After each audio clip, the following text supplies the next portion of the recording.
note or a charming song influence spirit. A wonderful song giveth wings to the spirit, and fills the heart with exaltation.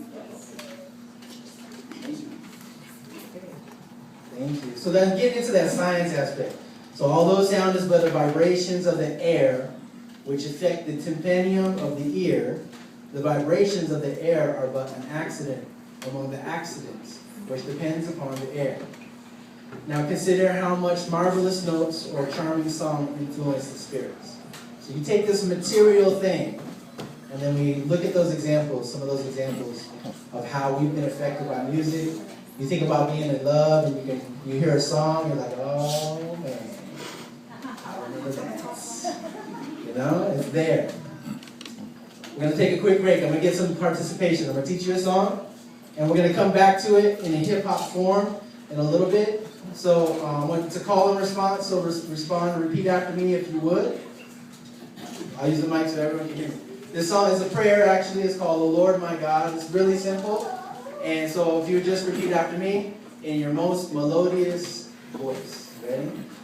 O Lord my God, O Lord my God, open thou the door, open thou the door, provide the means, provide the means, make safe the path, make safe the path, and guide the way. and guide the way. For verily thou art, For verily thou art the help in peril, the help in peril, the self-subsisting, the self-subsisting Yahweh. Yahweh. Thumbs up. Right on. So that's perfect. Give yourself a round of applause. Do it. Do it. Okay, good. Right. So thank you for participating. That's awesome. Now what I'm going to do, we're going to kind of start to transition because I'm bringing hip-hop to you. And I'm bringing you Baha'i-inspired hip-hop. And in fact, we're going to take it to the most penultimate version of Baha'i-inspired hip-hop that I can think of, which is something called the hip-hop devotional. And so I've got a couple more selections that I have with you. And then I'm going to play some music, some hip-hop beats and instrumentation that some of y'all like to wiggle to and shake it to, etc. And we're going to take that and we're going to incorporate the words of the messengers of the past, Baha'u'llah, Jesus Christ, Muhammad. If we did forget some of our interfaith books, so if you're one of those tech-savvy people and you're all up on Facebook and your friend drops some poetry or something, then you're like, oh man, I'm just going to have to share that.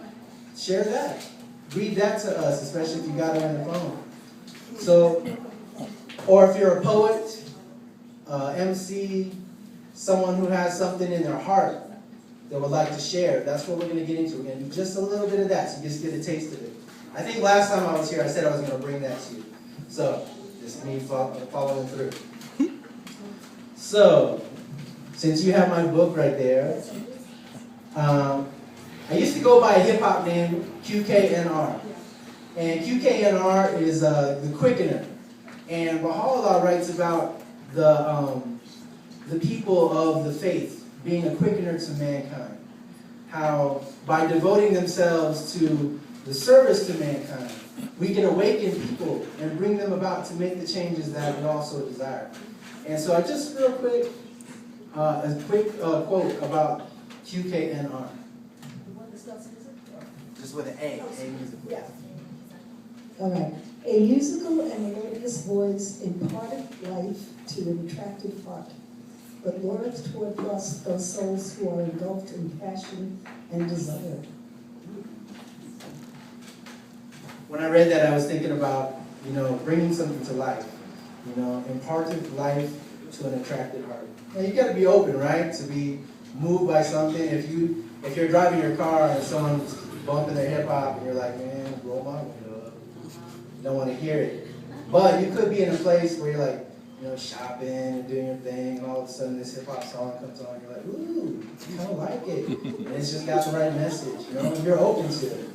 And imagine if they had the context of change and betterment and unity and love. That is the power of hip-hop at its most ultimate. So, a couple more examples.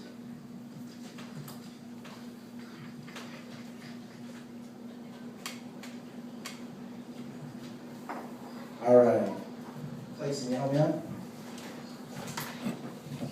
Under voice, just the paragraph. Voice is the vibration of the air and is like the waves of the sea. The voice is produced through the instrumental of the lips, throat, teeth, tongue, etc. These cause a wave in the air, and this wave reaches the nerve of the ear, which is thereby affected. This is the voice.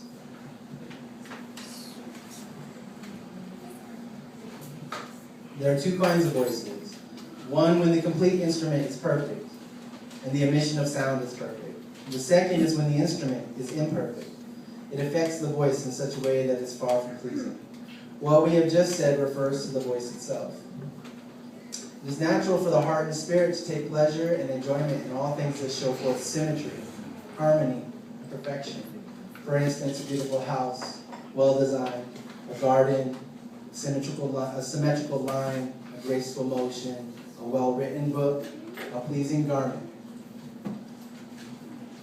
What we're going to do in a minute is do our best to achieve that. If we're going to share something, we want it to be harmonious. We want it to be symmetrical, as perfect as we can make it. And one of the things that I love about hip-hop devotions is that when you're reading from the writings of the Bible or the Quran, and you find inside of it the rhythm that it was written with, and then when that rhythm that it was written with goes along with the rhythm of the music, or the bed of music that you're listening to at the time, oh my goodness, it just uplifts you so much. So I'm hoping for some of those moments this evening. So, last example says, and I'll read this so we can set up. It says, what is music? It's a combination of harmonious sound. What is poetry? It's a symmetrical collection of words.